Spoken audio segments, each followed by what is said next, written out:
आप कौन आ गया इस टाइम? देखती हूँ कौन। नमस्कार मैम। नमस्ते। जी आपका पार्सल। मुझे कोई पार्सल नहीं चाहिए, जाओ यहाँ से। अरे नहीं मैम, हाँ आपका ही पार्सल है ये। मैंने कहा ना मुझे कोई पार्सल नहीं चाहिए, जाओ यहाँ से, मुझे परेशान मत करो। अरे मैम कैसी बात कर रहे हो, फ्लैट नंबर आपका ही है और एड्रेस भी आपका ही है, तो ये पार्सल आपका ही है, आप इसको रख लो। ठीक है, अब जाओ यहाँ से। मैम अब क्या है?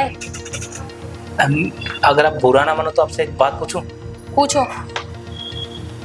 पंखे पे अगर आप परेशान हो तो मुझे बता सकती हो, ऐसी कोई बात है तो। आप कुछ गलत करने वाले थे क्या? नहीं, ऐसा कुछ भी नहीं है, तुम्हें गलतफहमी हो गई है, तुम जाओ यहाँ से। अरे मैम सुनिए तो सही, मैं आपको परेशान नहीं करना चाहता, मैं तो बस अगर आपके मन में ऐसी कोई बात है जो आप बताना चाहते हो, किसी को बता नहीं पा रहे हो, तो आप बता सकते हो मुझे। क्या फायदा तुम्हें बता के? मुझे कुछ भी नहीं बताना, मैं नहीं चाहती तुम्हें कुछ भी बताना, जाओ यहाँ से, मैं ठीक हूँ बिल्कुल। मैम अगर आप ठीक है तो फिर ये पंखे पे जो मैंने कहा ना मुझे कुछ भी नहीं बताना, और तुम्हें बता के आखिर मैं कर भी क्या लूंगी? तुम कौन सा मेरी प्रॉब्लम सही कर दोगे? मैं बहुत परेशान हूँ इस टाइम पे, प्लीज यहाँ से जाओ, मुझे तुमसे कोई बात नहीं करनी, मुझे किसी से भी कोई बात नहीं करनी। अगर ऐसी कोई बात है जो आप अपनी फैमिली से नहीं बता सकती या किसी और से नहीं बता सकती तो मुझे अपना दोस्त, अपना भाई समझ लीजिए, लेकिन मुझे बता दीजिए। अगर आप मुझे नहीं बता सकती तो आपकी फैमिली में कोई और तो होगा, आपका भाई, आपके माँ बाप, आप उनसे शेयर कर सकते हो। नहीं, मैं यहाँ पे अकेली रहती हूँ, मेरे साथ कोई नहीं रहता, मैं यहाँ पे रेंट पे रहती हूँ, मेरे घर के सारे गांव में है, मम्मी पापा सब वहीं हैं, और उन्हें मैं बताऊंगी क्या कि उनकी बेटी ने इतना लोन ले लिया अपने सर पे? मैंने अपनी एजुकेशन के लिए न जाने कितने लोन ले लिए। तो मैम अगर ऐसी बात है तो आप उनसे बात कर सकते हो, फोन मिला के बात कर लीजिए, आप उनसे, अपने पापा से बात कर लीजिए आप। और मैं क्या बताऊंगी अपने पापा को कि उनकी बेटी ने कितना कर्जा चढ़ा लिया अपने सर पे? वो सुनेंगे तो उनके ऊपर क्या बीतेगी? मैंने अपनी एजुकेशन के लिए कितने लोन ले लिए, प्राइवेट लोन ले लिया, कम से कम 20-30 लाख रुपए का लोन चढ़ गया है, मैं कैसे चुकाऊंगी? रोज बैंक वालों की कॉल आ रही है, वो मुझे धमकी दे रहे हैं कि अगर तुमने लोन नहीं चुकाया तुम्हारे घर आ जाएंगे, तुम्हें जेल करवा देंगे।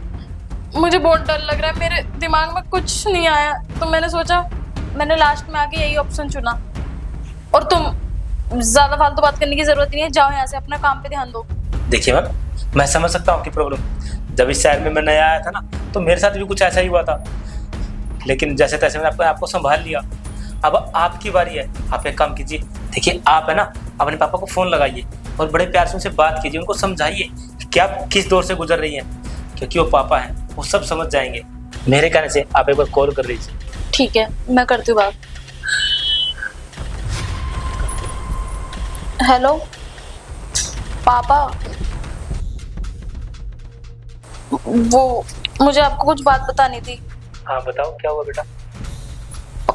पापा मैं बहुत ज्यादा परेशान हूँ, मैंने अपनी पढ़ाई के लिए बहुत सारा कर्जा लोन ले लिया है, मैं कैसे चुकाऊंगी मुझे समझ में नहीं आ रहा, मैं बहुत ज्यादा परेशान हूँ।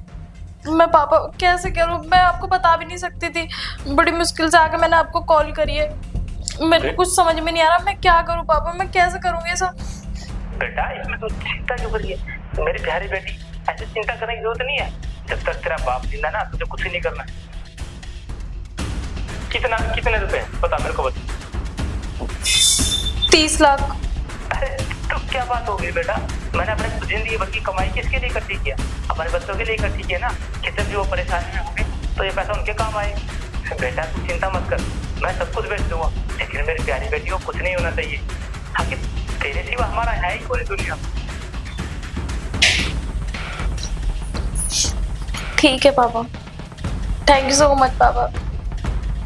ठीक है, मैं करती हूँ फोन आपको बाद में।